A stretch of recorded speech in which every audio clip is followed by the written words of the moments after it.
Denmo.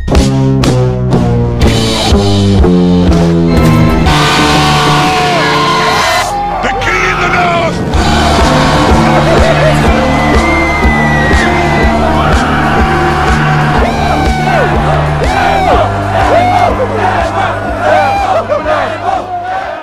Guys, what's up? Welcome back to another episode of the Jack Denmo podcast. Today I'm joined by my good buddy here, Justin, from the band BRKNLOVE. Hey, man. An absolute heat seeker. Welcome to the show, buddy. Hey, thanks for having me. Really glad to be here. Now, not only are you the front man of this band, but you're also a fucking Juul addict. Let's jump right into that, buddy. Tell me what you were telling me before.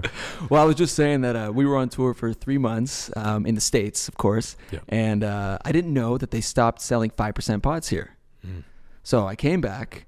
I had a heart attack, you know, and I went through I had 2 packs left from the States. And I went through them and I was, coming to the conclusion that, maybe it's time to quit. It's been like 4 years.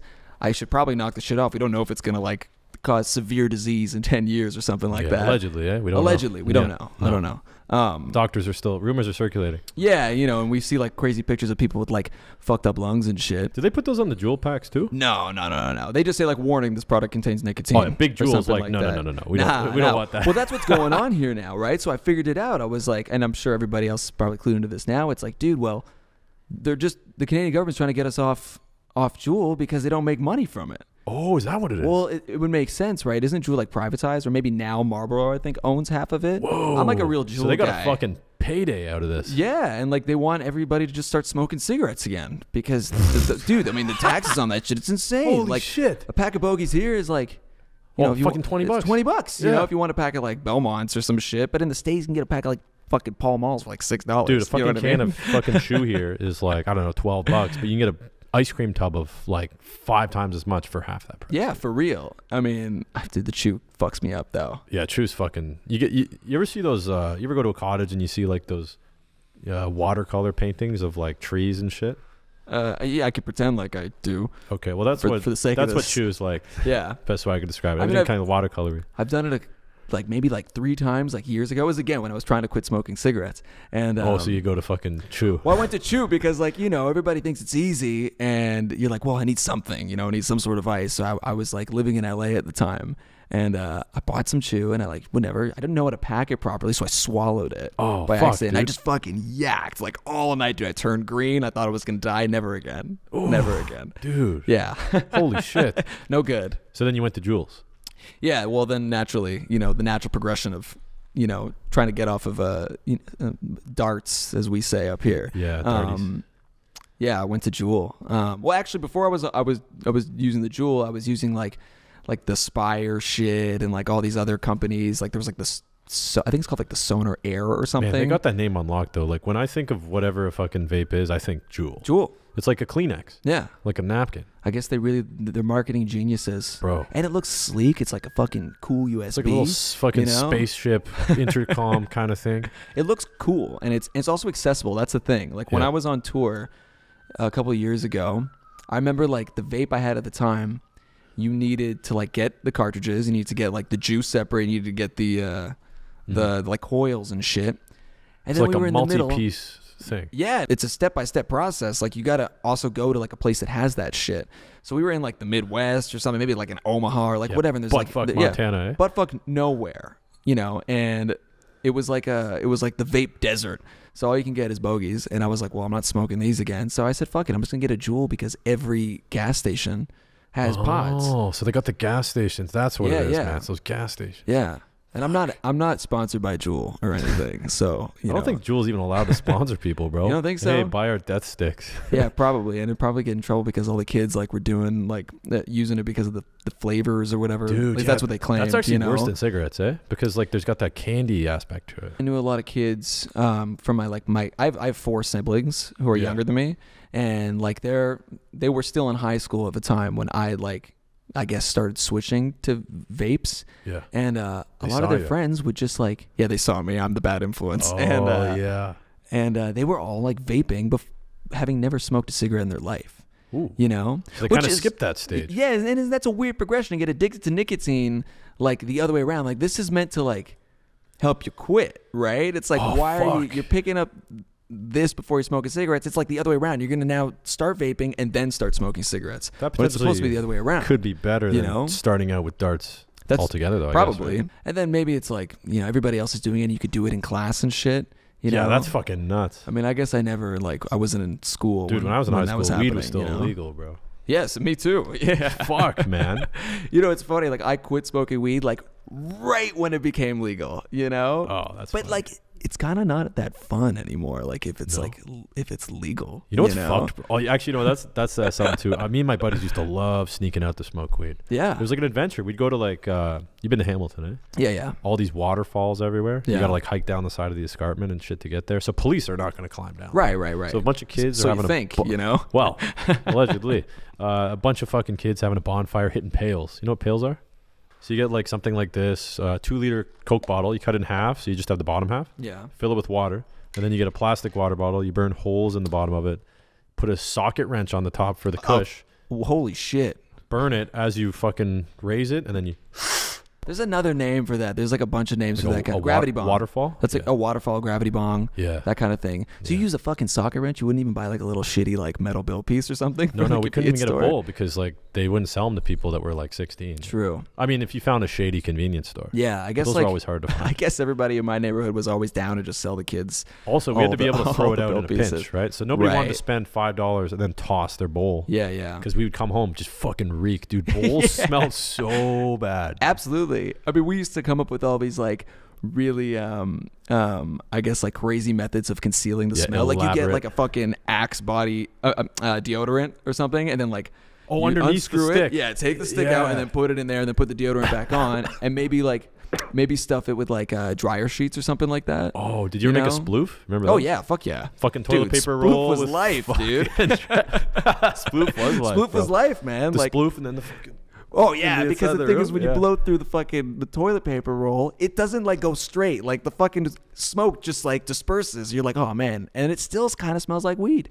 You know? Yeah, it I mean, does. I got booked so Well, you know, many when you're times. fucking paranoid though. Yeah. When you're paranoid, you smell like shit from the first floor of your house. For real. Dude, I remember I was such a bonehead one time. I thought I could just smoke a joint out the window of my house. Yeah. And it wouldn't smell. I've been there. Yeah. Dude, the whole fucking house smelled. And I was so high. I was like, fuck.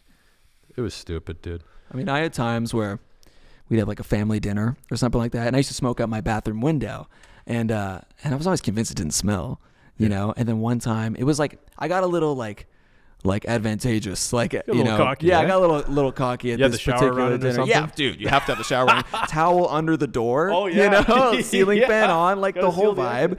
And my brother comes upstairs, and as soon as he gets to the top of the stairs, like the whole fucking top floor smells like weed. You know. And he's on your side though. He's Yeah, like, of course he's on my he's side. Like, yo, you know, you gotta, you know. He's like, you gotta like, you know, keep this on lock. And obviously, I was just like, whatever. What the fuck am I gonna do at this point? If I get booked, I get booked. You know, it's just funny now because Wait, get booked by like your parents? Yeah, or? yeah, by my parents because it was Oh, that's that's worse than getting caught by the I cops. was gonna say dude. you're getting Like- booked. That's an interesting way to put it, bro. Well, I always thought that getting caught by my mom was like way worse, you know, because Yeah. I had friends that would get like gotten rolled up on by the cops in high school, and like 99% of the time they would just like take all their shit and let them go. Yeah. You know, obviously like you could get arrested, I guess then or whatever. Actually, but I don't even know. Wasn't it decriminalized for a long time? Like, I'm I not had really buddies sure. that got in a lot of trouble for it, man. Really? Yeah. Damn. Usually 18-year-olds. Yeah. Like I was always hanging out with older kids. True. So they would wait till they could sting an 18-year-old because then they could be a different class. That makes sense because you're like an adult. Yeah. We were young, man. We were like 15, 16 years old. And the 18-year-olds were selling us the weed too. Right. Because we can, man. I remember some kids though, the kids that the dealers didn't like, they'd give them fucking paprika or some shit. Or they spray Windex in the weed. You ever got some shit like that? Windex. You light the bowl and it would just go like the fire, like it would just burn immediately. Dude, I've smoked some fucking borderline, like sketchy ass weed. Oh bro. yeah. Especially out of a socket wrench. Like you're burning metal in your fucking body, dude. Fucking socket Bro, wrench. so you know like these gravity bongs, these Yeah, bale yeah, kits? yeah. You know what a milker is, eh? What's a milker? Oh, it's when you really burn that Oh bowl. yeah, you just till- milk it. Dude, Yeah, it gets yeah. yellow. Yeah. The smoke gets fucking yellow, dude. Yeah, yeah. Oh man, I used to take these fucking milkers and me and my buddies would get so barbecued and we'd call it like zombie mode. Yeah, Because yeah. our eyes would be crooked and red and we could barely speak. And then we'd go hiking. That's you know? beautiful though. It was one with nature. You know what's kind of crazy? I know we keep talking about weed, but this is kind of funny. In the States, when you go down there, they don't punch their bowls down there. They share their bowls. You know what I mean? Punching the bowl, like when you hit the whole thing and then you pull the bowl and it goes it goes into the water in the bong. Yeah. And they don't like to smoke out of bongs down there either. They like pack a pipe bowl like to the rim and then they hit green and like share it. You know, they just let it burn slowly. But 10 people hit the same bowl. It's like, dude, here, like growing up, we always just like packed the bowl and then just hit the whole thing. Oh, dude, it's like a straight to the moon rocket ship. Yeah, I mean, you just have your own bowl. I don't want to smoke somebody's ash. You know, dude, I used to get fucked when we smoked weed because our tolerance was so low. We were smoking it really sketch in high amounts out of these, makeshift bombs. Yeah, and we would get sent to another fucking planet, man. I remember those days, man. I call that grade 9 high. You ever green? Like green out, like puke. No, I've never. We had a couple friends. I mean, I had like 2 of my friends. Like the first time we got them high because we were the guys like we were the first to start smoking weed. So I guess you were like in that group in high school. Yeah, like we were kind of the stoners. Yeah. And I've since them. like I'm removed from that now just because like I can't smoke weed anymore. Yeah. And for the kids, Yeah, and for the kids, naturally. But dude, I'm in a rock band. We can do whatever the fuck we we can't do whatever the fuck we want. Well, allegedly, yeah. But we like allegedly, yes. But as far as like weed and shit goes, it's also like fine now. Like nobody gives a shit. I mean, nobody really gave a shit if you smoked weed. No. That's how Trudeau won, bro. He was smart. He did a fucking tour to all the universities and colleges in Ontario. He's like, guys, we're going to legalize weed. He was like, fuck yeah. Everyone's like, oh, Harper's a fucking grumpy old man. He wants to make prisons, Yeah. Like, nobody's going to vote for that. Weed's going to be legal. That sounds lit, for me. And what's crazy is that in the States, too, there's a lot of states that are legal now, too. So, like, my band is a bunch of stoners, and I'm the only one that doesn't smoke weed. So it's funny, like, now as a person who doesn't smoke weed, like all the places and how accessible it is across the state. You can't take advantage of it, Yeah. Your 16-year-old self would be punching air right now. Well, I mean, I remember there was a time where like it was like some semi-legal here, or like it was kind of sketchily legal. Like I used to be able to drive down to like whatever. I mean, we're in Toronto right now, so like Yonge and Eglinton area, if anybody knows where that is. And there used to be like a clinic there that was like not really allowed to be open, but also at the same time, like you would just go in and like, sign up on some sketchy sheet or whatever. And, So there was a period like right before it got legal where I was like only buying weed from like these sketchy clinics. They were raiding those things. Yeah. And then they got raided. They were like getting raided like all the time. Because I had friends that like were, there's like those kids in high school that like they're just selling weed. Well, they have access to more than just weed too. Right. That's they true. Have the hard shit. And the bad stuff. That's the bad shit. Yeah. For real. I mean, we don't fuck with any of that. No. And it's mushrooms not, though. Yeah, mushrooms. If I've done it one time, but actually at the time you you went to Queens? Is that right? Oh, like high school? McMaster. No, university. Yeah. McMaster, right? Yeah, Mohawk. Okay, so at Queens was like I went up for homecoming a couple years ago. It was the first and last time I did mushrooms. Hero too. Right well, on, brother. Not really. I mean, I used to go up for homecoming and then hate it. Well, yeah. As we get older, I mean, and I just like I didn't go to university. I didn't finish high school, so like I didn't get that experience. And going up and seeing, dude, funny enough, the guy that was just on here 20 years ago, he went to HOCO too. Oh, really? Yeah, we were talking about it. Like people think HOCO's a new thing, but it's dude, it's like it's totally a thing. It's part of Canadian history. Yeah. Oh, I guess in the States, like homecoming's like a whole different thing. No, they actually watch the football there. Yeah, exactly. It's all like about the football shit. We don't give a fuck about football up here. So you're at Queens a couple years ago. Yeah, and that was the first and last time I did mushrooms. It was amazing. I mean, because HOCO, like you get up. You did it at HOCO? Yeah. That's fucking savage, bro. It's a great day to do it, though, because think about it, right? Well, I don't know. Everybody's fucked up. Everybody's fucked up. Yeah, but on mushrooms? Whoa. Dude, it was amazing. That's like, heroic, bro. Well, we got up, of course, at like whatever, 6 a.m., whatever early you get up. Queens, they get up really early, bro. Dude. Fucking rocket scientists. Yeah, I mean, they're all like engineers and shit. Elon Musk went to Queens, bro. Did he really? Yeah, for a year. Wow. I guess we get to flex on that a little bit. Elon Musk probably went to fucking HOCO, dude. Yeah, you think so? You think Elon partied I'm going to ask him one day. We'll figure it out. One day when you get him on this podcast, with the help of my appearance on this. Buddy, Elon Musk, Musky boys calling me right now. Well, so we like got fucked up, right? 6 a.m. Like you get up, you start playing like Flip Cup and like whatever, all the games and shit. Yeah, pancakes. And you're just like absolutely sloshed come like 9 a.m. Oh, yeah. And we go to like the street. There's like a street there that like you go to. Aberdeen. Aberdeen. That's what it's called. Yeah. And we're partying, whatever, chilling on the street. Like everybody's fucked up, going to the house parties, doing keg stands and all that bullshit. And then I turn around and my friend just throws mushrooms in my face. He goes, "Hey man, eat these." Like out of nowhere. And I'm afraid of doing psychedelics. I'm afraid of acid. I'm afraid of like shit that like really like changes your the old thing. There's the old rumor, the spinal fluid. You heard that? No, what's that? Certain drugs, I think it might be LSD, that like after you do it, a real small amount stays in your spine. Oh damn! And then at any point the rest of your life, you just get like fucked while up. driving, you just turn into a trip. Like if you tweak your back the wrong way, it gets released. So that's just a rumor I've heard. You're shaking your head. It's all bullshit. Eh? Have you heard the rumor of Marilyn Manson removing his ribcage to suck his own dick? Yeah, I did. Okay. Yeah. Dude, everybody's heard that one. That's like a classic, like a childhood It's tale. just a classic fact. You know? You haven't done LSD or any of that? No, I can't. I don't. I'm afraid of things that like alter my the reality. Yeah. You know, I like to be in control. Yeah. And I like to be You able don't want to do too many mushrooms. No, exactly. And I don't even know how much I ate that day, but I remember we did it. And I just ate them raw, like, which apparently like nobody really does that. Bro, it's just like, a little mushy poo. I thought you put them on like pineapple. You put on like pizza. I almost said pineapple pizza. Or with a pickle. That's fucked up. Pickle afterwards. With a pickle? Yeah, because the salt. Yeah. It just totally blends the taste. I heard like orange juice might be a thing too. Like you let it soak in orange juice or some shit. I don't know, but for some reason, I heard that it takes a while to kick in. But I think because we had no food in our stomach and it was just like, bunch of fucking booze, a tummy full of booze. Oh yeah. It hit me and my friend in like 20 minutes, like something crazy. And we kind of both looked at each other like at a certain point while we were on the street and we're like, we got to get the fuck out of here. You just got rocked, eh? Yeah, we got absolutely sloshed, dude. And we just went on a walk and went back to this place. And we didn't even do any like HOCO shit. I literally lay on the floor of his room and we just listened to Jimi Hendrix for like 3 hours, dude. We listened to Are You Experience on repeat. For hours on vinyl, just kept spinning. No. It wasn't. These guys aren't like they're not that big. Fancy, they're not that big assholes. Like we had fucking like I think it was just on like laptop speakers. Or Okay, that's like what that. So that makes more sense because, dude, like, just imagine Justin going to fucking HOCO on mushrooms with like 5,000 people around you. Yeah, bro. That would be crazy. I mean, I'd all be looking at you. Whoa. After we did the Hendrix thing, like somebody barged in through the door and like threw a fucking like a jar of like spinach and artichoke dip at me. What the For fuck? some reason, it was really random. Like this dude came, he's like barged in the door and was like, huh! And then I had like all to this, eat like, or just to throw out? I don't know. He was fucked up. Like what can I say? It was HOCO, right? Yeah. What happens at HOCO, right? What happens at HOCO stays at HOCO. And but then we actually went on a walk. So I was like with all the people. We went down to the lake because Queens is right by the pier there. Yeah, I don't know what lake it is. It's fucking Lake Queens. They may as well call it. Yeah, Lake Queens. Let's just call it that. And it was beautiful, man. We were sitting there with all the people and like.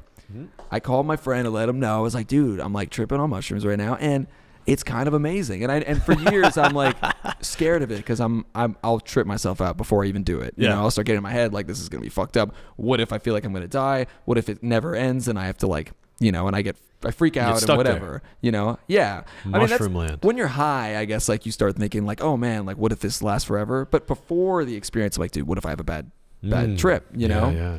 But no, it was fine, and I felt that HOCO was actually one of the best days to do it because when you're walking around the streets, nobody's gonna look at me like this guy's fucked up. Yo, the perfect disguise. Because everybody is fucked up. Everybody's absolutely and there's turned. Police everywhere, but like even the police know everybody's fucked up. Yeah. So it's like you're not afraid of the cops. You're just like everybody's fucked up. Dude, the perfect day to do drugs. It's actually a really good. It's a really good.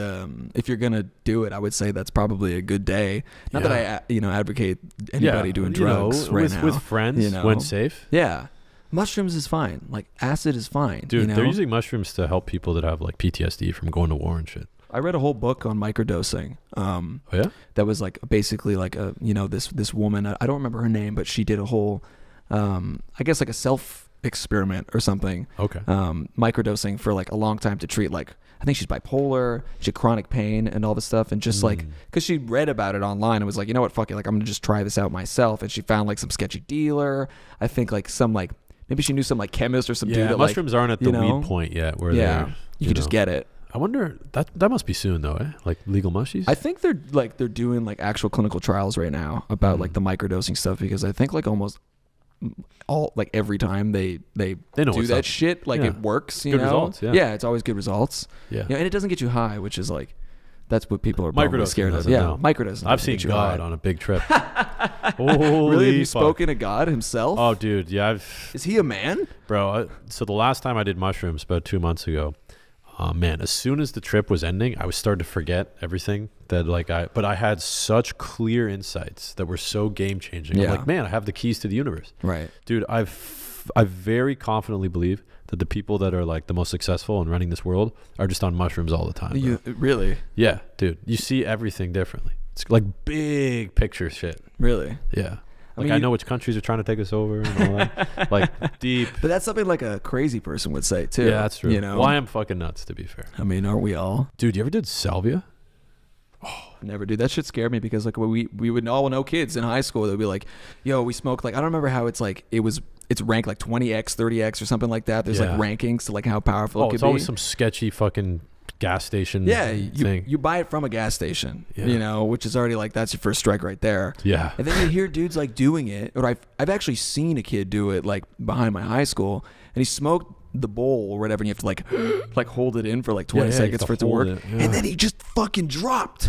Like he just dropped and like started like tweaking, you know, and I was like, oh my god, this doesn't look like fun at all. And then he was like, you could see he was like trying to move and like, you know, and then when he came out of it, he's like, this was the most terrifying experience of my life. Oh my god, you know, and I've never heard good things from doing salvia ever. I had a weird trip on it. I had this thing called couch lock. Couch lock? Yeah, so you know, like on a couch, there's 2 cushions, right? So I was like in between that, and I felt like I was just fucking tucked, and I felt like I was 100 feet away from everybody else. Yeah, and I was like in a fishbowl. Damn. Yeah. So it was nice.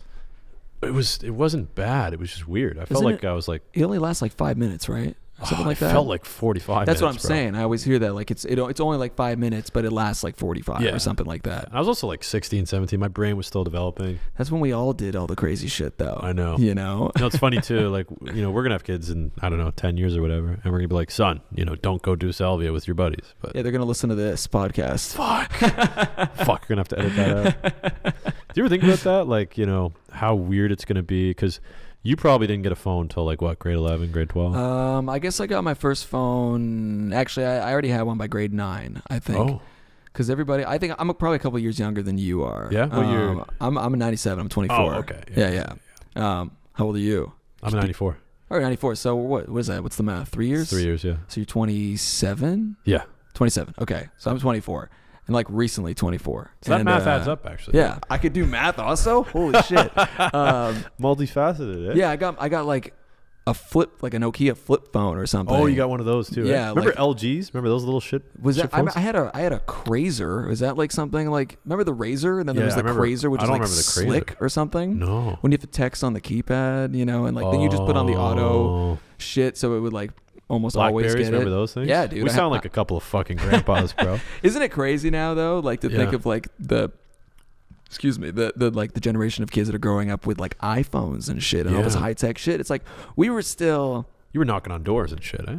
Knocking on doors. Like to go chill. Yeah. We were still doing that. Like, I mean, if you wanted to hang out when you were like really young, you had to call the house phone. Call their parents. You know, like, is Johnny there? Hey, yeah, exactly. Yeah. And you never wanted to do it. No, you know, it's awkward because talking it's so to adults. fucking awkward. Because you're like 9 and the adult picks up and you're like, dude, and you used to make plans. You'd be like, oh, so we're going to hang out? Yeah, let's hang out. Okay, cool. Then you like hang up the phone. You just never make plans. Yeah. You know? You either just walk over or show up. And those are the days though. And it's like, I think that actually might be like part of the reason why a lot of our generation, or I guess like between this gap, is like a lot more like sociable, you know, because everybody now is just fucking head in the phone. And it's like, I don't even own a laptop, dude. Whoa. Like you're a pioneer. I have a desktop at home, but I did that consciously because I don't want to have my computer on me all the time. It's like, I don't really like social media, and I'm not really on, like, if I didn't have a band or like my band business or whatever, I wouldn't like to be on, Instagram or like whatever. I just have to do it because it's ironic, it's for the band. That's me too. But it's our job though. Eh? Exactly. And like, obviously with you have to come up with content and all that kind of stuff and keep things like interesting. Like I just have to post about what's going on with the band. But even that like seems so it's so tiring, and it feels like contrived in a way. Feels inhumane. Yeah, I don't want to have Plus to it's do the highlight reel, right? Well, exactly. So I'm just showing people what's good. It's like maybe we play a couple shows that are really slammed and a lot of people show up, and then we play a couple that are like kind of bummy and like it's kind of empty. But I'll never post the videos or the pictures from the shows that nobody shows up at, because I got to make it seem that we're like, popping bigger than we are. It's this whole facade, and it's like it's so integral to the business, obviously. Yeah. But I really try to not be connected to it at all. Yeah, you have to be like self-conscious. I don't travel with a laptop. Like I because everything I really need to do is on my phone You anyways. a notebook guy? Do you get like a little paper book? No. With You mean like I thought for you were talking writing about and like the shit? notebook, like a fucking like an no, e-reader like or something a like little that. fucking Yeah. paper and I do. I still write all my lyrics on paper. pencil or pen? Pen. Oh, Yeah. you're a pen guy. Well, I think it looks cool, like, because I still envision this thing where, like, maybe in, 10, 15 years, if my band really blows up, I could, like, show, like, the journals and stuff. Oh, like, yeah, all, like, the handwritten for notes. the documentaries and shit? Yeah, because I love watching that shit, that's bro. what I'm saying. A lot of bands do that shit, like, when they do the reissue of, like, the album in, like, 25 years. Bro. They'd be like, here's the handwritten lyrics. What's that fucking... You know? You've seen that series. I think it's, like, classic albums where they did, like, Deep Purples. I know. I'm sure I've seen the episodes, but I know what you're talking about. Broke down, like, Nirvana's album. Yeah. It's Deep like VH1 or something Machine like Head, all these old school, like... Yeah, VH1. Yeah, the yeah. British channel. Yeah. And then you get the guys going and be like, yeah, like I was smoking 3 dots when I wrote this and this lyric here, mate. And and then yeah, that's Stairway to Heaven. You know, Yeah. Just like that. Yeah, bro. Those were so fire, dude. Well, that's why I'm trying to get like a head start on like, I'm just trying to think like for the future, because I really believe that like this band is gonna go somewhere. So, Buddy, Broken Love is fired. Oh, thanks, man. Flames, man. Thank you. I did my research. I've been hearing Shot Down on the radio for about a year or two now. Yeah. And then like I went on the Spotify, banged out some tracks. I was listening to I think it's not Paper Cuts. That's a banger song. Thank you. Yeah. Fuck, what's the song? It's got a kick to it like My Sharona. You know the one I'm talking about? Oh, Allergic? Yeah, Allergic. That's a yeah, cover. That's the one. You knew which one. Yeah, that's a cover of a Post Malone song. Oh, it's a Post Malone song? Yeah. Oh, okay. Yeah. Because it went from this My Sharona knack riff, but then it went like gentle and soft, like It's funny that you said bit? that, because like that was kind of my idea when I did the demo. Because we were talking about doing covers. Yeah. Because obviously like releasing a cover as a new band is a really great way to get in front of people you never would have before. That's right. And you could pull people from that audience and like bring them into your world.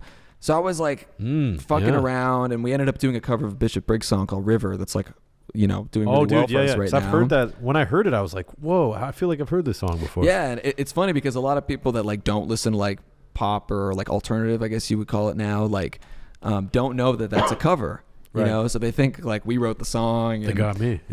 But that's exactly why we did it, because for the people that do know the song, it's obviously just going to do well because the song is such a fucking massive song on its own that it's going to do well. But then the people who don't know the song are just going to think it's our song, so it's win-win.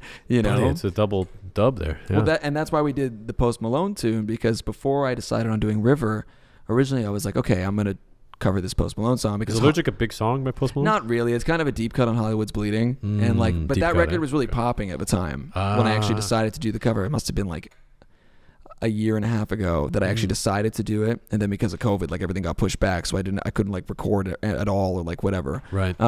Yeah. When I was listening to it, I was like, dude, I could just My Sharona the shit out of this song. I heard that self-conscious. I was like, man, is this what I'm hearing? So I'm glad you heard that too, because that was like the intention of doing that. Yeah. Nicely done, buddy. You did it. Thanks, man. Thank you. Well placed. I've always wondered, like, because he has a song called Rockstar. Yeah. But I don't. I mean, the term rockstar, I guess, can be pretty vague. But it'd be sick to have like a rock version of that song, because it's very pop. A rock star. What's that song? I've been smoking and I'm feeling like a rock star. Yeah, right? I feel like a real dark vibe to it. Some you could probably pull evil it off. guitar chords. It's not going to be us. We're not going to do it. No. But I'm sure it's been done. I'm sure there's like some crazy metal cover on YouTube or like something that went viral. I mean, that's like a really popular Travis thing Barker's to do. probably slamming a fucking drum Travis cover. Barker's on everything now. Yeah, dude. You Remember know? the Soulja Boy cover? Remember that? Did he do a Soulja Boy thing Oh yeah, too? he made Soulja Boy cool, bro. Did he? That song, Soulja Boy ever cool? Bro, he is now. But I remember he covered it on drums, and there was like metal guitar backing tracks for the rhythm. I was like, man, this is fucking sick. But all I remember about Soulja Boy is that when we used to play like soccer in middle school or something, if you got a goal, you just do like you crank that or some shit. Like we do the dance, the celebration dance. Yeah. And you Superman. Dude, Shot Down's a fucking banger. Thanks, man. That song's a roller coaster. Like the rhythm Just section like on that. that's heavy. Thanks, yeah, just brother. like that. Thank you. Yeah, it's so synced the way that all the rhythm and backing tracks and their space is created. Like I'm a fucking rock nerd, bro. Yeah, Like when I hear it, I'm like, oh, it just tickles my brain, dude. Yeah. Yeah. So what did you come up with that? You just fucking around? Dude, I mean, that song must have been written now about, it must have been like 3 or 4 years ago, probably. I was living in LA at the time, and I was getting ready to like write my first real record, because up until that point, I've been, doing music for a long time. I've really been doing this like since I was 12, seriously, which is, obviously when you're that young, you don't know shit. Yeah. You think you know shit, but you can't fucking I couldn't write songs when I was 12 years old, and I was already signed to a label, and we were like getting ready to do the record, and like I was still like finding my sound, you know, because that's a big part of like. What year would this have been? This was probably like 2015 or 2016. It was a while ago. Good year for music, bro. Royal Blood was bumping. Was that the first record? Yeah. We were just blasting Royal Highly Blood at the Suspect studio. too, if you fuck right, the with first them. record, right? Yeah. Well, you know, we did the first Broken Love record with Highly Suspect's producer at the time, Joel Hamilton. Yeah. Well, that's why I wanted to work with him. Oh yeah, we were talking about that over DM. You're like, yo, I DM'd him. I was like, bro, you're sick. Well, we like, so I did all those songs, and you know, in Brooklyn, right? Yeah, we recorded in Brooklyn at Studio G, and he's the fucking best. And his fucking Instagram posts are fire, bro. He's hilarious, man. His stories, like sometimes I message him, I'm like, dude, sometimes I forget that you're a producer because you just produce so many memes. Bro, where do those come from? There's like, he's like probably the most underrated. He's meme kind of a page on genius, Instagram. you know. So I think it's like, it's a little bit of a. He's gonna love that I said that. Shout out to Joel Hamilton. Shout out to Joel. He's rad, man. And that was the thing, you know, that Highly Suspect record came out. Yeah. At a time where I was trying to figure out what the fuck I wanted to do with my take on rock, because like I had grown up listening to a lot of, you know, Kiss and Led Zeppelin and Black Sabbath. Oh yeah. And then, you know, when I was really young, I liked a lot of the 80s hair metal shit. And really? Well, like I loved it. Poison and shit. Poison and Rad and Motley Crue and Warrant and Warrant. Warrant. Let's go. Which is like, now in my, you know, my musical maturity, I've like kind of grown out of that stuff. Yeah. And I already Stadium Rock was good though, bro. Dude, like, the thing that you know, you could knock the 80s rock all you want, but the thing that you can never take away from it is that the songwriting was always really good. You know, they always knew how to write like really catchy songs, and the guitar playing was fucking ridiculous. You know, so those are two things I grabbed from that I could like take from, but then not do the other thing. The riffs were so like, they're very AC/DC like. They're big, and then there'd be spaces in between. Yeah, I mean, because it was, if you want to play in stadiums, it's got to have that stadium sound, you know. Foreigner and shit. Foreigner, dude, and Journey and shit. Oh, and I loved that shit when I was younger because the singing was always really great too. Yeah. And I was really attracted to like, you know, bands that had dudes that could sing really high, you know, because that was the voice that I had and I have music, now. Pop music, for male rock singers, like rock music essentially is like that certain vocal range. There's like a highness to it. Well, at least that it was known for a long time. And like you find with, you know, after the 90s, like the 2000s, the 2010s, and I guess now we're in the fucking 20s, which is crazy to think about. Weird. A lot of the singing stylistically is like for rock bands now is kind of changed. It's kind of gone more to like the baritone kind of like a little more back to the Bruce Springsteen kind of. Yeah, and it's like, and I you can kind of blame that on like some of the grunge stuff that happened, and I love grunge, but then like the post grunge shit that happened after. Oh, like new metal. Know? Oh, I mean, rough times. Not really like new metal per se, but like, you know, Creed basically. You know, like I don't badmouth any bands, but like, and I'm not badmouthing Creed, but like. That style of singing, you know, has kind of really stuck, and it's still around. You know, you hear a lot of modern rock bands coming out releasing songs that still sing like that. It's like, dude, that's fucking.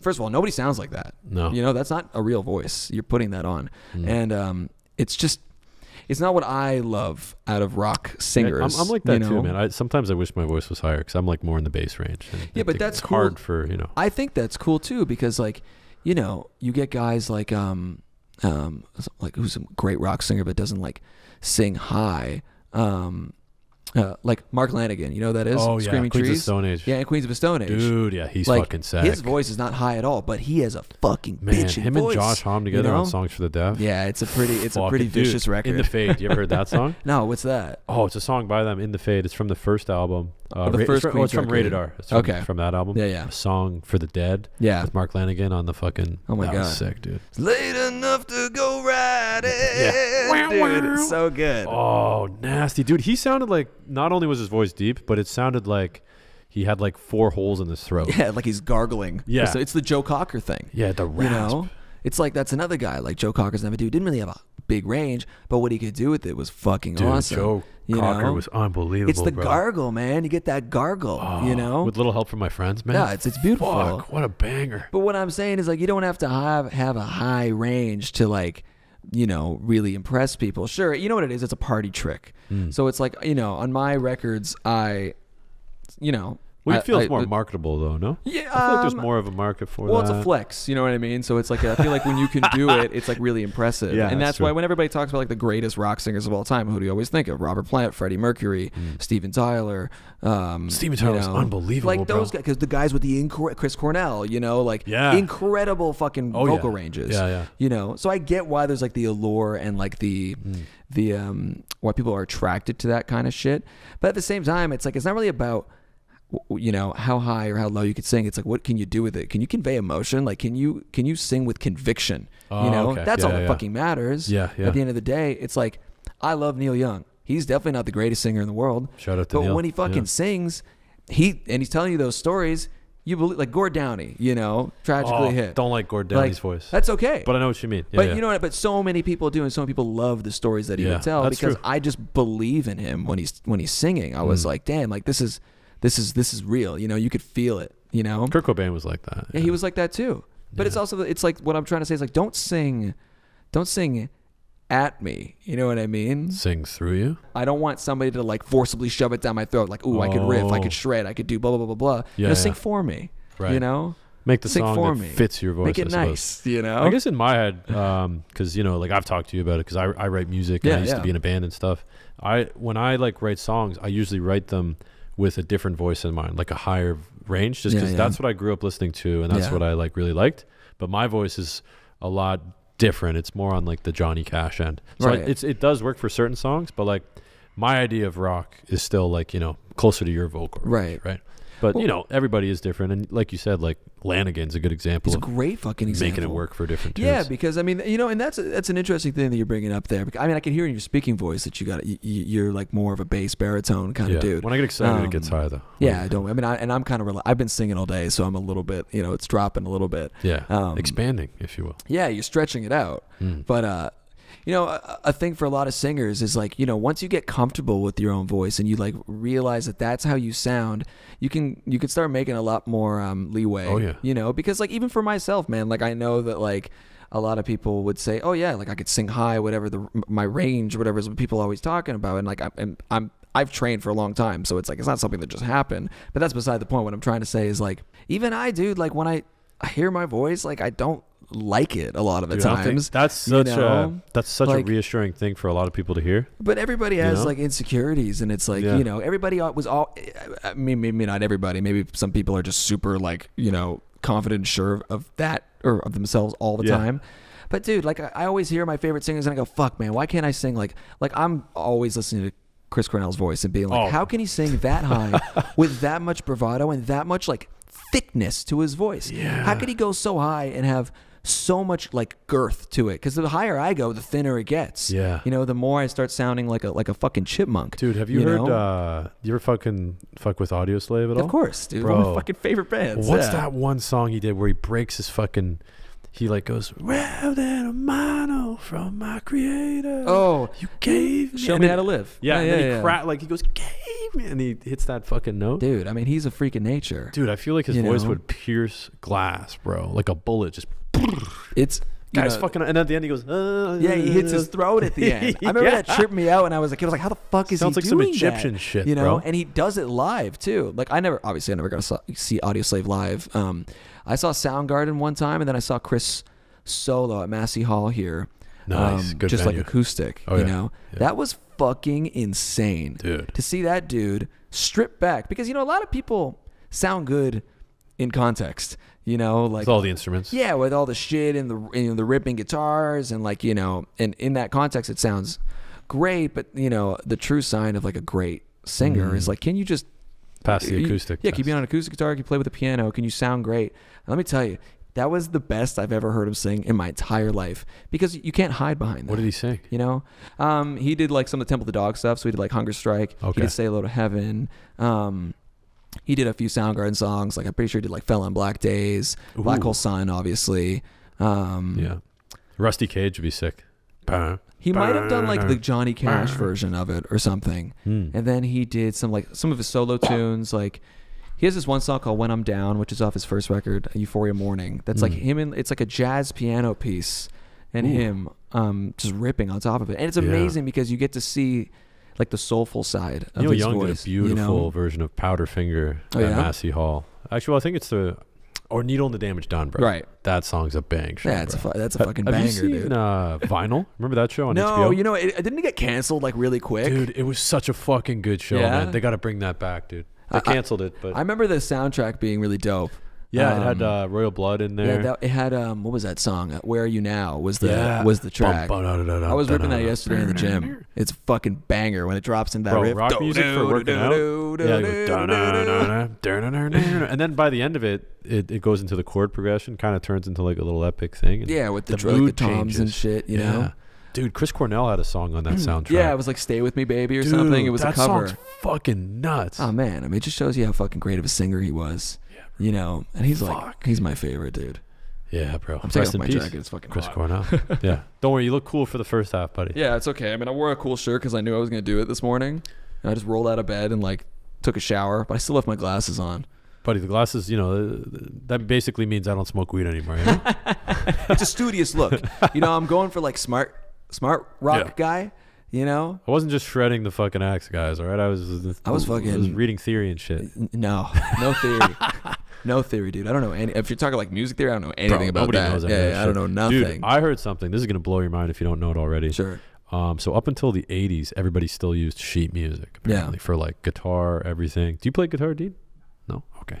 So, you know, for those that do play guitar listening, this shit may as well be nuclear physics. It's fucking stupid and pointless.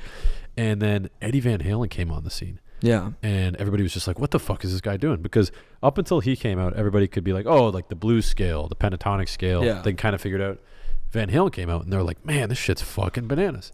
So they needed a new way to teach people how to play it on guitar. And that's when they came up with guitar tabs. So that's when they got the six lines with the numbers, was because Eddie Van Halen was so fucking dope. Is that what really happened? Is that's that what somebody it was? told me. Yeah. Damn. Yeah. It must be true. Yeah.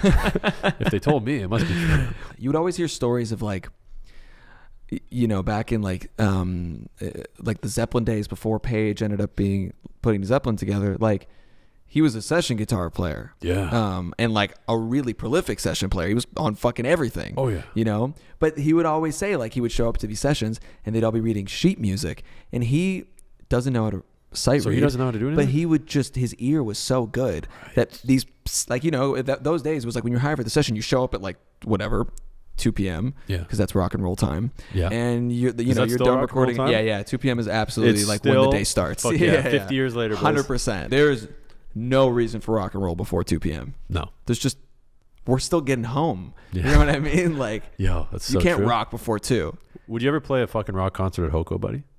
I would, dude, if we had the like opportunity and like the price was right. It'd be very illegal. It'd be very illegal, but that would be cool. That's one of my It's dreams, illegal? actually.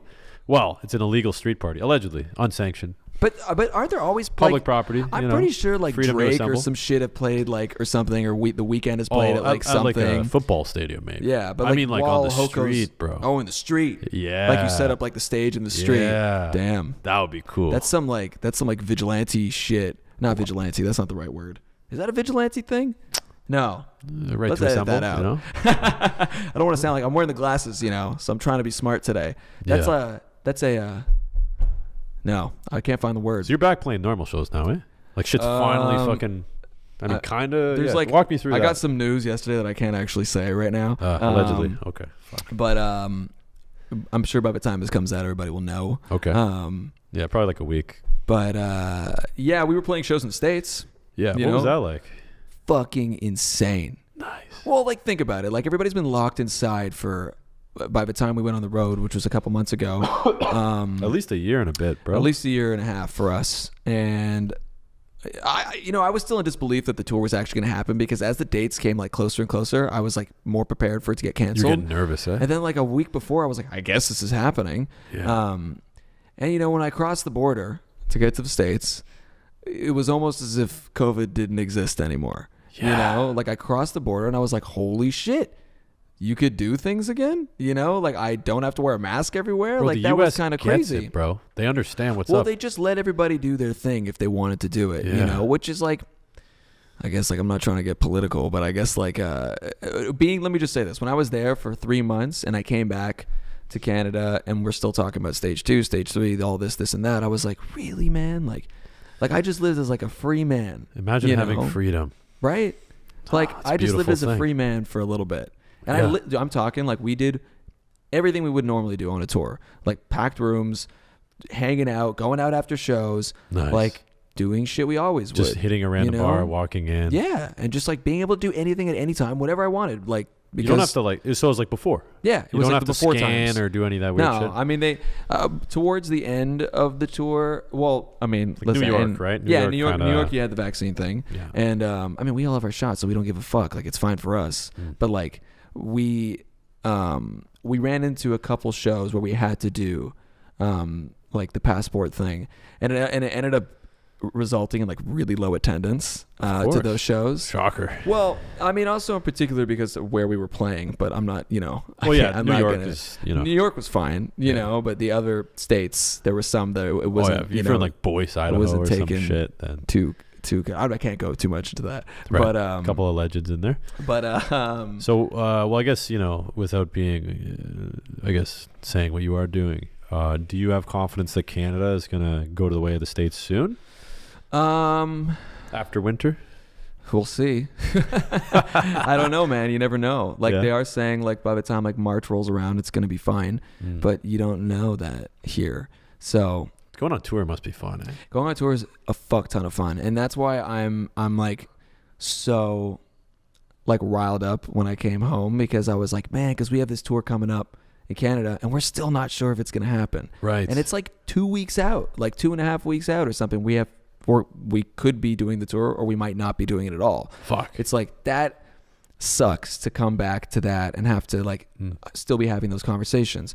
So there's a Canadian leg, but then is there parts in the States after that? No, this whole tour we're going to do is just going to be in Canada. Just to Canada. And the provinces have to get along and all the restrictions got to line up and whatever. You going out west at all? Yeah. We're supposed to start out west. Nice. BC, like Kelowna and shit. But yeah, we're supposed to go to Sydney and Kelowna, and then I think it's called Abbotsford. Oh, yeah. Abbotsford is like, you know Mount Hope, shitty Hamilton Airport? No.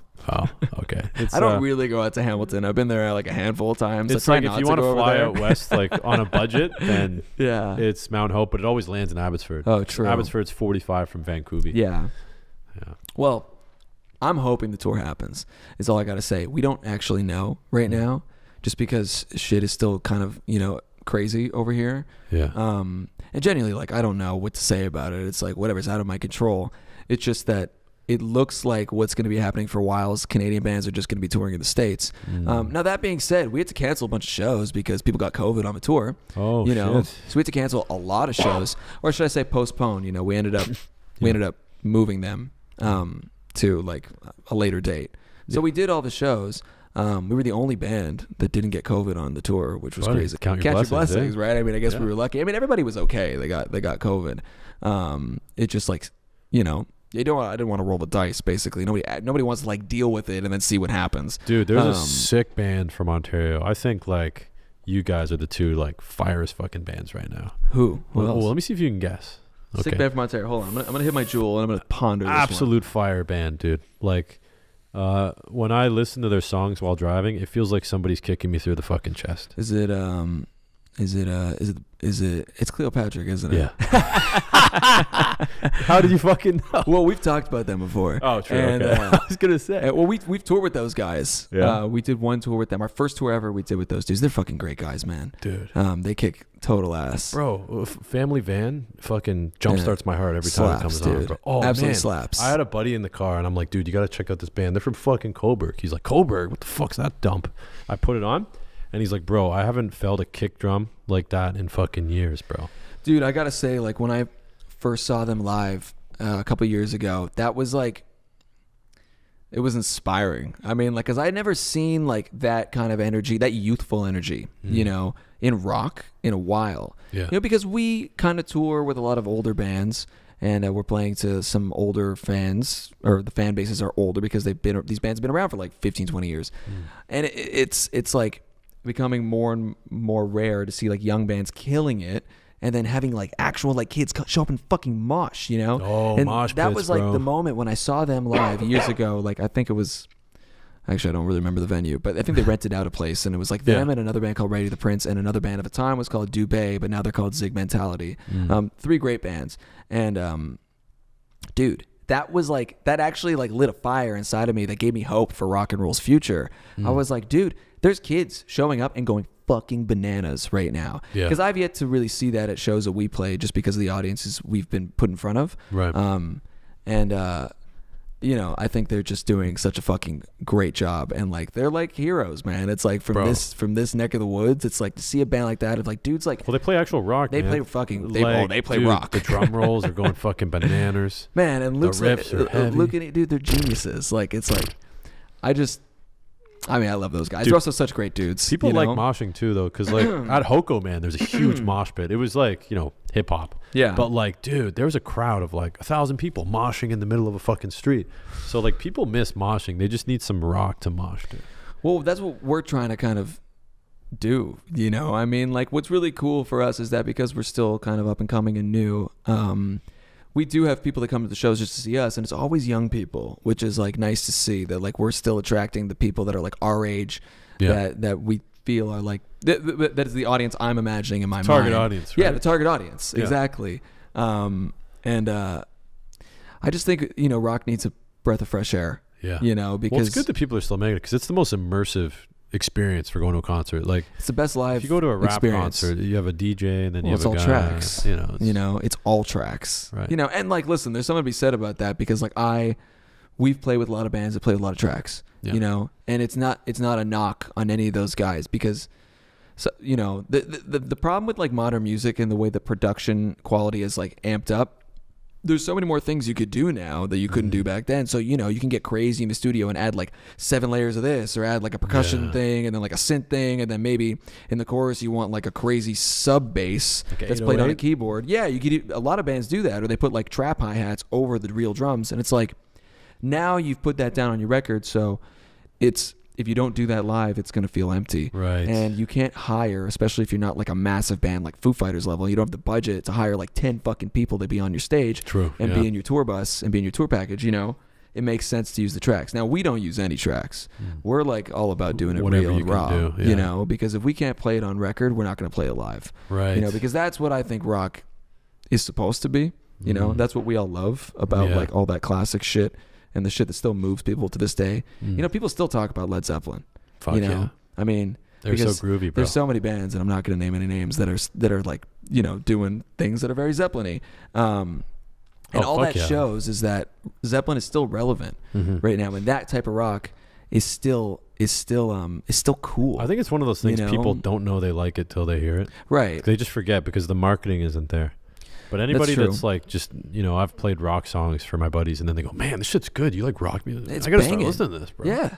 They're like, man, this shit's good. Well, there's a reason like hundreds of millions of people have bought Zeppelin records. Oh, yeah. You know what I mean? Dude, the other day my buddy's like, man, you ever heard the song Mississippi Queen? Yeah. I'm like, it's like, yeah, bro. I was like, welcome, dude. You should check out our friends in a band called Joyous Wolf did a badass cover of that song. Yeah. It's really bitchin'. Nice. And they're another like, see, there's this like this growing community of young rock bands that are kind of doing this, like, I wouldn't call it classic rock revival, but I would more so call it like a new wave of rock. There's some headers that are inspiring that too. Like, dude, Highly Suspect came out of fucking nowhere. They were a ska band or whatever that was before. And dude, like Mr. Asylum came out, just blew the fucking gates off, bro. That like, changed my life. Lydia, literally. That song, man. I heard that. I was like, I think it was My Name Was Human. Yeah. I clicked that because I liked the thumbnail. Yeah. And I was like, oh my God, this guy can belt. Dude. Yeah, he's got a fucking voice. And we played a couple of shows with those dudes, and they're really awesome dudes. Yeah. And like I said, like circling back to before, the reason I made my record with Joel was because I heard Mr. Asylum when I was like a lot younger and like kind of like lost and confused and like angry, and I didn't know what the fuck to do with my life, you know? And I heard Mr. Asylum, and I felt like, you know, the shit he was singing about was things I really related to, because he was just talking about like interpersonal struggle and like, oh yeah, he's nuts, bro. And really letting you know, perfect for music to be crazy and let the demons, with heavy riffs too. So I heard that and I was like, holy shit! I was like, you can do that, and be raw and honest like that. And I was like, it inspired me to be less maybe self-conscious about what you were going to release. And stop putting on an act or being like a character when I'm writing songs. Start being more honest and really saying what I feel. Because man, if you don't mean what you're singing about at the end of the day, how the fuck am I going to get on stage in front of a couple thousand people and sell that shit? Feels like a cover, right? Yeah, you're going to feel like a phony. So I heard that record and it changed everything for me. And the conversation started rolling. I started writing all these songs that lean more in this direction of being more honest and open. And then I ended up recording with Joel because it's like, well, I love this record so much. Maybe it's a long shot. We'll see what happens. Let's see if we reach out, and then he's down to do it. Yeah. And then we, I was grateful enough for him to say yes, and we made the first record together. And we did a deluxe version of that as well. We added a couple songs on. So that guy's a fucking wizard. Walk me through his process, bro. Dude, well, it was really cool when we worked together. So I'd never recorded to tape before. Yeah. And when I showed up, he had this big tape machine, and he's like, "Yeah, so we're gonna do this tape." I was like, "What do you mean?" He's like, "Yeah, it's just the way I like to record." I was like, "Okay, like that's kind of crazy, because who the fuck does that? These days." Like 3 bands. Yeah, like literally, like the Foo Fighters, maybe Queens of Stone Age. That's it, and.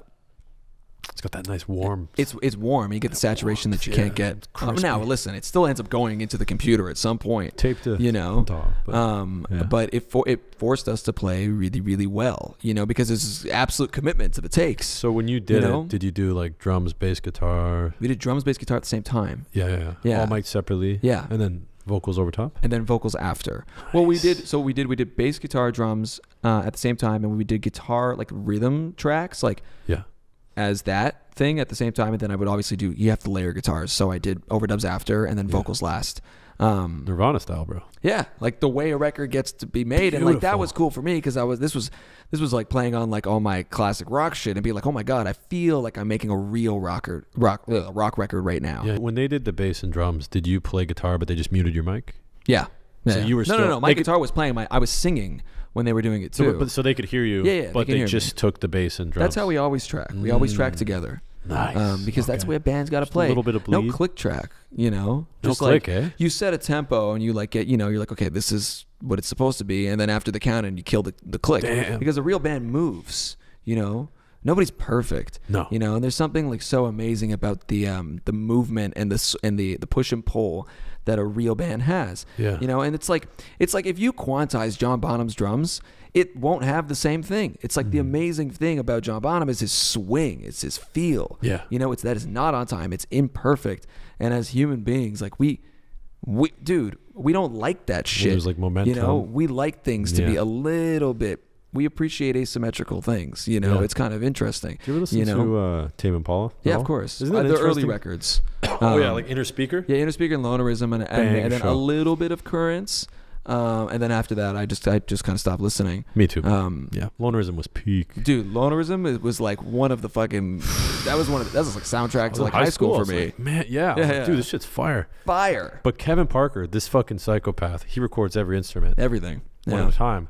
But when you listen to Inner Speaker, you're like, man, this sounds like Cream, So like, that's the way I look at it. Like, I would love to be able to have that rhythm where I could have like a drummer, a bass, everybody tracks it, and then you mute the mics. But like, somehow guys like him who have to record every instrument separately, they're able to pull it off and make it sound just as imperfect, if you will, even though it's layered on one at a time. And that fascinates me. I mean, there's when you're that talented, like he's obviously good. A fucking genius. There's like ways you can go about it that would like make it seem like it's a band playing with each other. I mean, and I've done things before where I've played everything except the drums. Like we have songs out that I've done that on.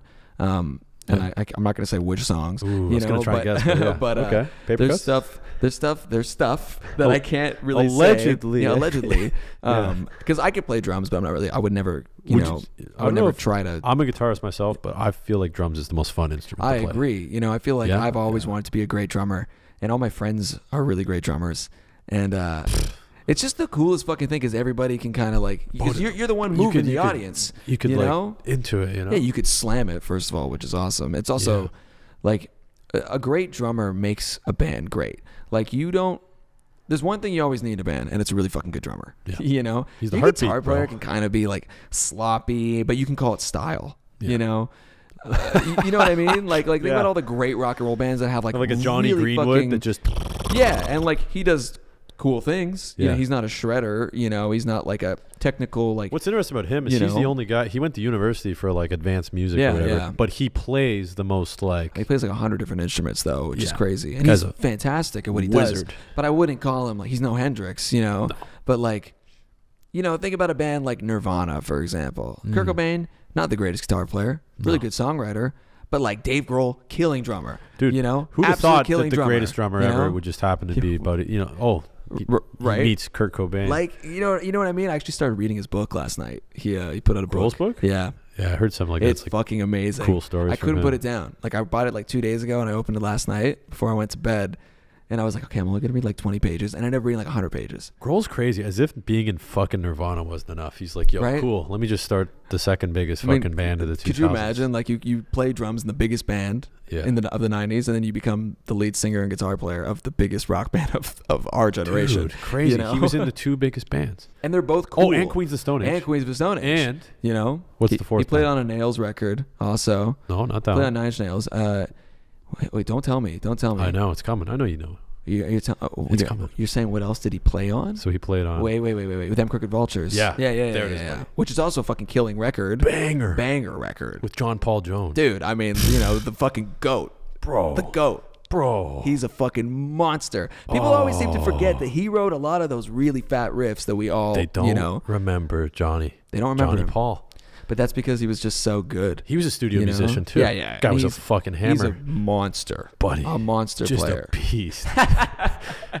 When I hear The Ocean, it rocks me, bro. Dude.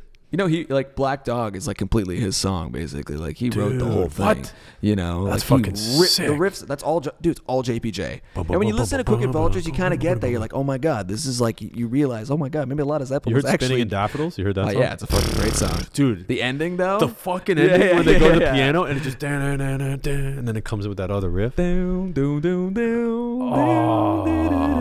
So good, man. So fucking sick. That first tune, No One Loves Me Neither Do I, is like one of my classic like Jim Rippers. Classic Josh Homme fucking polka, you know, like a weird herky-jerky. He's got like this weird disco style. He's like sexy. That's kind of what it is. Sexy Elvis, bro. Yeah, he's sexy Elvis. Yeah, Ginger Elvis. And he see, that's like kind of what I'm trying to do now with our new songs, because we're recording our second record as we speak. Well, not literally as we speak, but I just came from the studio. And potentially. I'm trying to do, allegedly. Yeah. And we're trying to do like They're something gonna fucking a little. hate me. I say that word so much.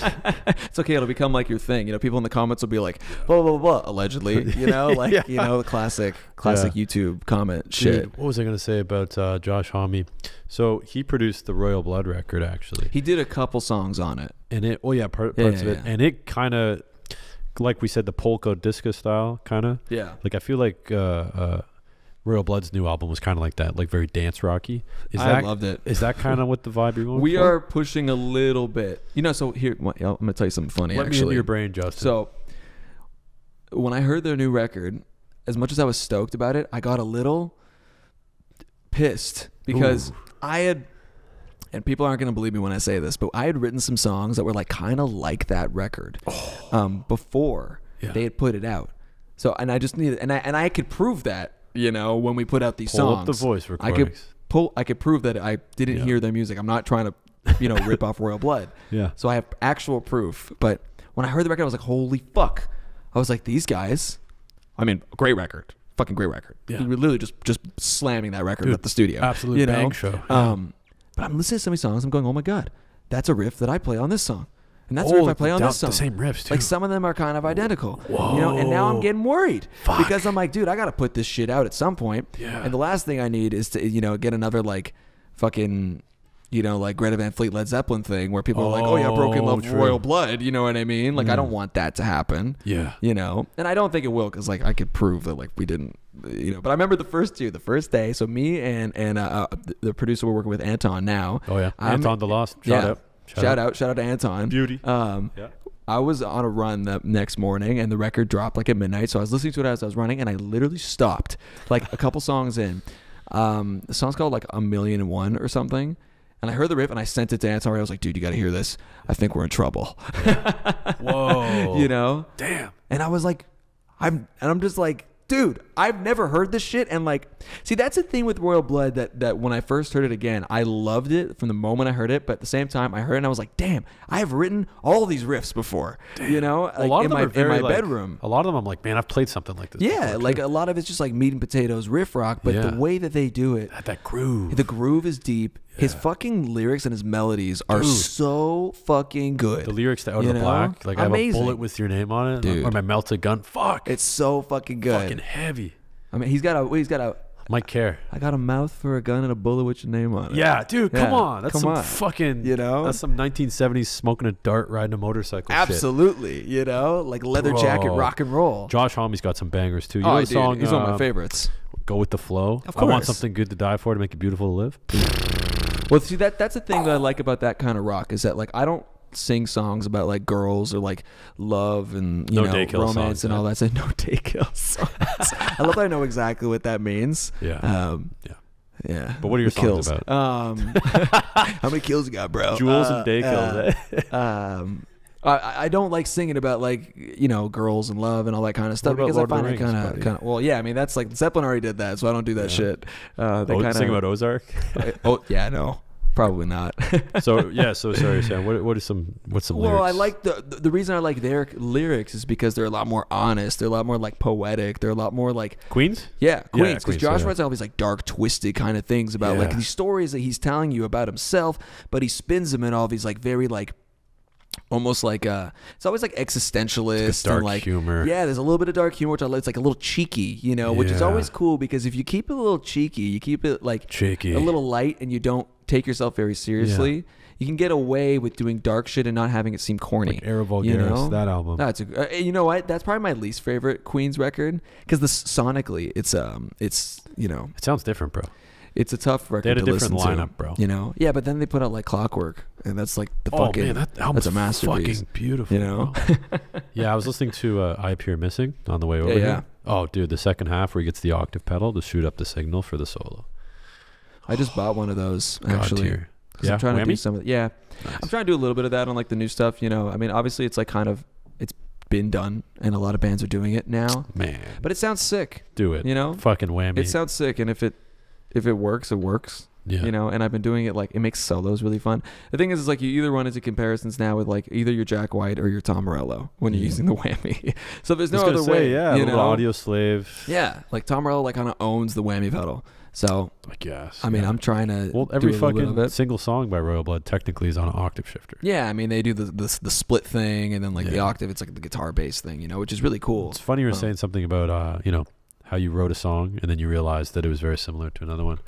I'm pretty sure for Cleopatra, the song Family Van, I think the lyrics are inspired by somebody biting one of their songs hard. Really? Just totally ripped them off. Yeah. Damn. That's what that song was inspired by. Oh, fuck. I hope I don't end up being the guy that somebody else writes a song about, like, why you fucking jacking my shit, dude? Yeah. You know? Fuck. That would suck, eh? I mean, it's bound to happen at some point. The thing with, like, writing songs is, like, you know, when you're writing shit, it's like subconsciously you're pulling from somewhere. Yeah. You know, sometimes you like, I mean, all the time we're in the studio and I'm coming up with something and then we have to go, oh, fuck, is this actually that? Yeah, you know? you hear it subconsciously. Yeah, you're like, wait, you know. what is this song? This might actually be something. I feel like a lot of that doesn't happen intentionally, you know, when people end up sort of ripping something. Yeah. Because there's so much, we hear so much music, you know, and we're music, obviously... I feel like music wouldn't be intentional, you know. I mean, it's not like stand-up comedy. There's ways to, I mean, you could really rip off people's bits for sure. Yeah.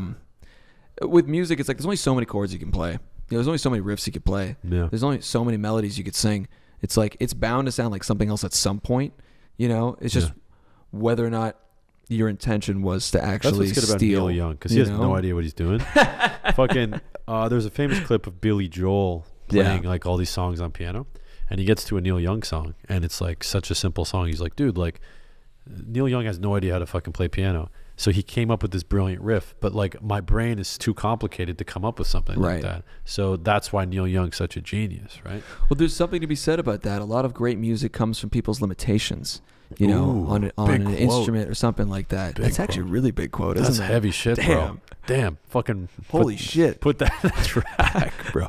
My glasses, maybe they did something today. And that's like, you know, I feel like that's the Jack White approach. Like, if you ever seen the documentary Might Get Loud. Oh, dude, when he makes the guitar out of a piece of fucking wood. Yeah, he's like, who needs a guitar? Dude, what a badass. You know? And he throws the dart in the mouth. Yeah, you have to throw the dart in the mouth, dude. Makes you look cool. There like, dude, it's awesome. I mean, who said smoking never made you look cool? Bro, smoking's bad for you, but it looks cool. It makes you look cool as shit. Let's be honest. So cool. He says some really profound shit in that movie where he's talking about, you know, he, instead of buying a guitar that was like amazing and like built to be shred on or whatever, he like plays instruments that are deliberately make it harder for him to play. You know, he buys shit that's fucked up. He likes recording. Like that too, bro. Hami plays some out shit, and the thing is, like, we're not really gonna know because he's pretty secretive about it. He's fucking Batman. Which is, you know, probably important because the sound is so signature that it's cool to have that too. Mystery. You know, it's a lot of hype. But with Jack White, it's cool when he was explaining that, you know, that he's saying that he was like, his whole thing is like, real music comes from struggle. It's like you have to fucking fight. He likes to fight his guitar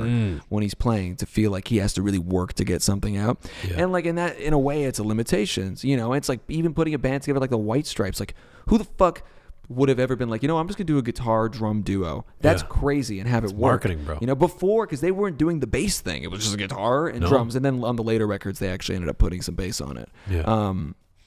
But it's like sometimes the greatest shit comes from the shit that you can't do, you know, because you have such a limited idea of how like maybe the piano works. When you come up with something, it's like not something a real piano player would ever play because they're so stuck in their ways. They're so stuck in their like the I guess their training, I guess you could say, which also goes on the point of like music school people, like people who are schooled and people who aren't. You know, because there's a certain different types of brains. Yeah, there's a certain type of musician that has to read everything that they play and has to be told everything, you know, that they play. And then there's the other people who just like don't know what the fuck they're doing, you know, like I'm an example of that, and you just make it work because it sounds cool. As Gandhi once said, buddy, less is more. Yeah. Less is more. It's a good way to wrap this. We're about 110 in. Oh, sweet. Real quick, guys, fucking check out Broken Love on YouTube, Spotify, everything. Any last words you got to say? Any announcements you can tell people for a week from now? Yeah, actually, you know, we got a single coming out November 10th. We got a new song. We got a music video we're going to drop. It's going to be fucking awesome. I think it's one of the best songs we've ever recorded. It's going to slap. Am I getting rocked when I listen to it? You're going to get rocked. I think you're going to get rocked. I'm going to get a 5% Juul pod to the fucking forehead. Dude, if you love it, you should get me like a 5-pack of Juul pods from the States and just like I'll give you my address and we'll talk. Jack Denmo podcast shirt and a fucking Juul pod. Here you go. I love that. All right, guys, make sure you hit the thumbs up. Share this with your friends. Best way for a podcast to grow is sharing it with your friends organically. Apple Podcasts, leave a 5-star review. Shout out to Broken Love when you leave a review. Spotify, and drop a comment below who you want to see on this podcast in the Toronto area, because there's a big music scene right now for rock. For those of you that do like rock like me, there's a lot of good guests that we can get on here. Yeah, man. Yeah. Anyways, peace out, guys.